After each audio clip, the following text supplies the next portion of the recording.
Nako, eto makakasama na nga natin ngayong umaga. Walang iba kundi si Dr. Samuel Aquino. Kamusta po kayo, sir?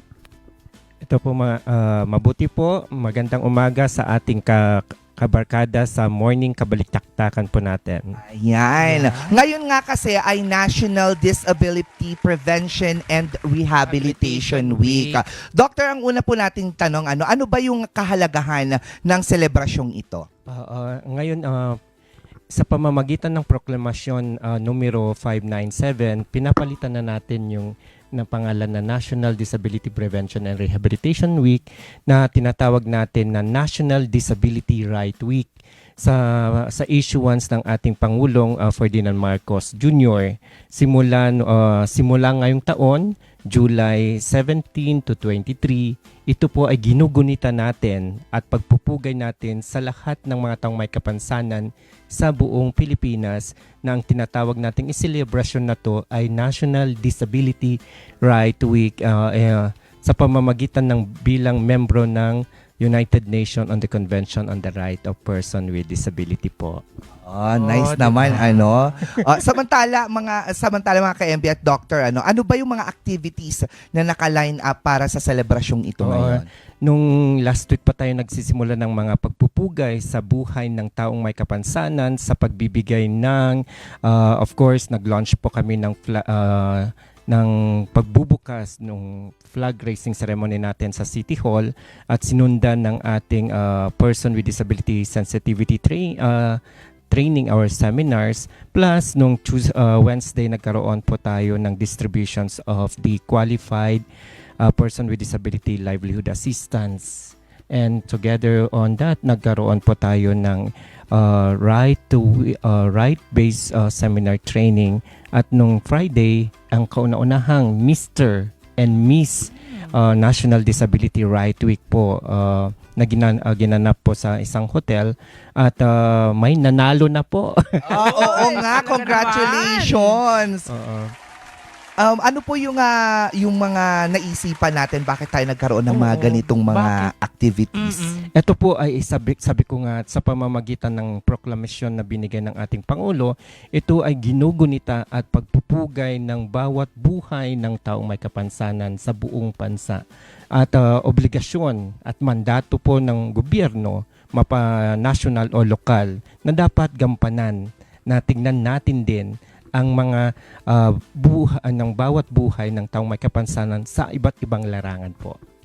Oo, napakaganda po, no? Kasi dito sa Baguio City, palagi ko po kayong naririnig kasi na when we are talking about PWDs, they are able. Bakit kailangan natin silang ma-empower pa to push yung kanilang mga limits pa? Kasi I know they are able po talaga. Of course, when we look at the name and the accepted terminology sa aming sector, are we based on the United Nations on the Right on Convention on the Right of Person with Disability, at the same time Republic Act 9442, we are being called as person with disability. Of course, when we look at it, the person with disability are having different capabilities in their own life. They have a lot of potentials to offer. Sobrang madami naman kasi. Oo, at saka marami ka talagang nakikita din that they're working. Yes, Nasa mga companies sila, supermarkets, nasa mga fast food. 'Di ba kayang-kaya talaga 'yan, 'di ba? Talagang Inventor. may lugar sila talaga. May Oo nakita naman. nga ako sa isang hotel dito sa Baguio City. Talagang sino-showcase yung mga obra art at napupunta pa ito sa sa mga international art exhibit, 'di ba? Bonggang-bongga. Sa true 'yan. Maiba naman tayo, Doctor, kasi ang therapy at medication medyo mahal. 'Di ba? And yung discount minsan hindi naman siya enough. Pero meron pa po ba tayong mga programa that can help PWDs avail ng mga needed treatments po? Ito po, nagpapasalamat po tayo sa lokal gobyerno ng lungsod ng Baguio dahil sa pagkakaroon ng Person with Disability Affairs Office na nag-aalaga at nag-aaruga sa pangangailangan ng taong may kapansanan pagdating sa therapy at sa rehabilitation intervention ng mga taong may kapansanan.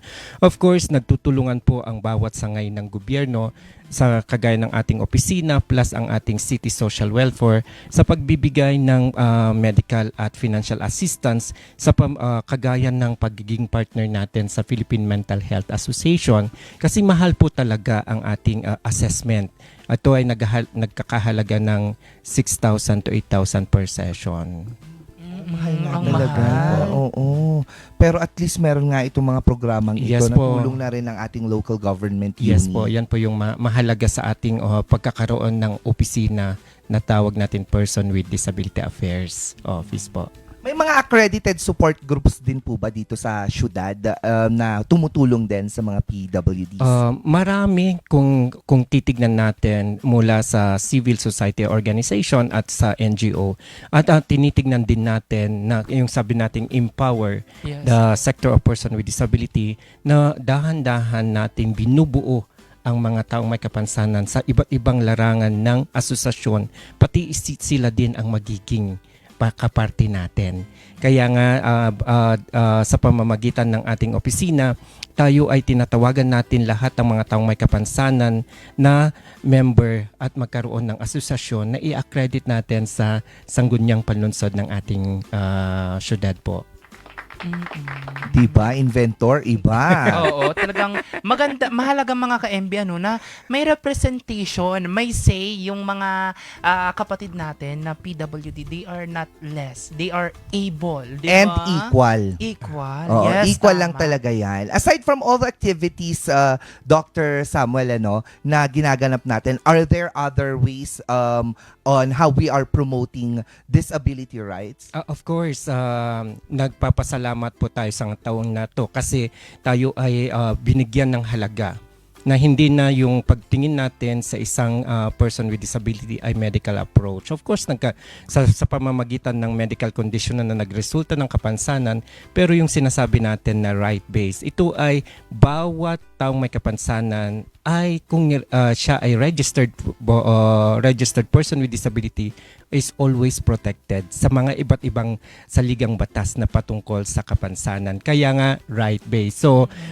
tinatawagan natin ang lahat ng mga taong may kapansanan na sana dahan-dahan na natin tanggapin ang ating mga medical condition ay nagresulta ng kapansanan, sana mag-register na po. Kasi kung once registered, you are protected with the national laws and local laws of our city. Speaking of registration po, Dr. Samuel, hindi po ba mahirap ang magpa-register?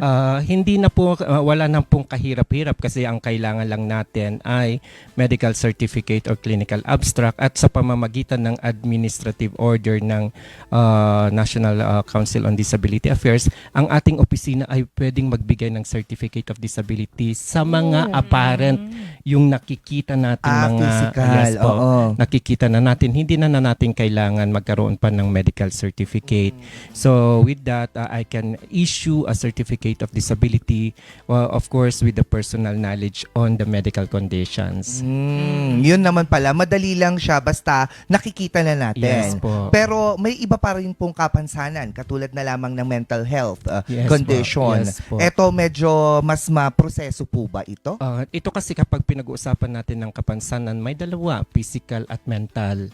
Of course, may 10 tayong uri or types of disability. When we talk about mental health issues, marami pong mental health illness na nagre-resulta ng kapansanan kagaya ng person with intellectual, person with learning, of course yung sinasabi nating person with psychosocial. Pag pinag-uusapan natin sa psychosocial, dalawa pong aspeto to, neurological disorder at the same time yung mental health illness.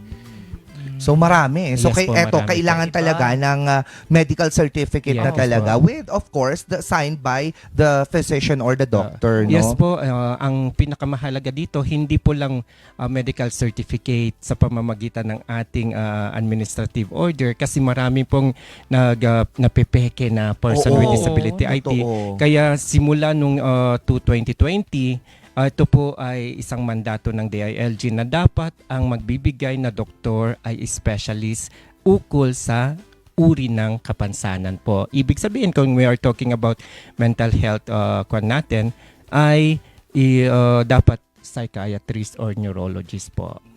And eto po nga sa ID po natin, yung permanent ID po ba for permanent disability? Ano po yung plano dito? Sa pamamagitan ngayon, may usap-usapan dito sa Kongreso natin habang hindi pa naisababatas. Ang ating validity of ID is good only for 5 years. 5 years Kaya lang. simula Oo. nung 2022 po. Ang ibig sabihin, may mga medical condition na nagresulta ng kapansanan na temporary in nature. Kagaya ng, of course, yung sinasabi nating hypertension leading to stroke, Yes. and then to paralysis, then nagkaroon ng physical rehabilitation like physical therapy. So, we are praying hard that they can have this full recovery sana. So, once they are recovered, they cannot renew already. I see. May renewal po ang aming person with disability identification. 5 Dahil years. 5 years. 5 years. yan. Starting 2022 po. Alright. And ano naman po yung mga updates natin sa agency or meron po bang nabago sa mga pulisiya? Of course, dahan-dahan natin na sana araw-araw may nababagong polisiya Oo. ukol sa taong may kapansanan. Sa darating na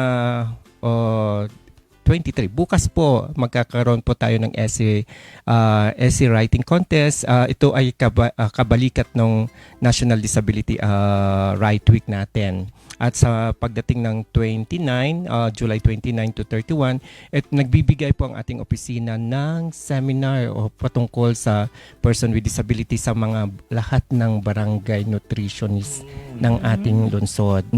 Tapos pagdating ng August 1 and 2, ito po ay ginugunita din natin ang isang selebrasyon patungkol sa buhay ng mga taong may kapansanan visual. Ito yung sinasabi nating White King Safety Week.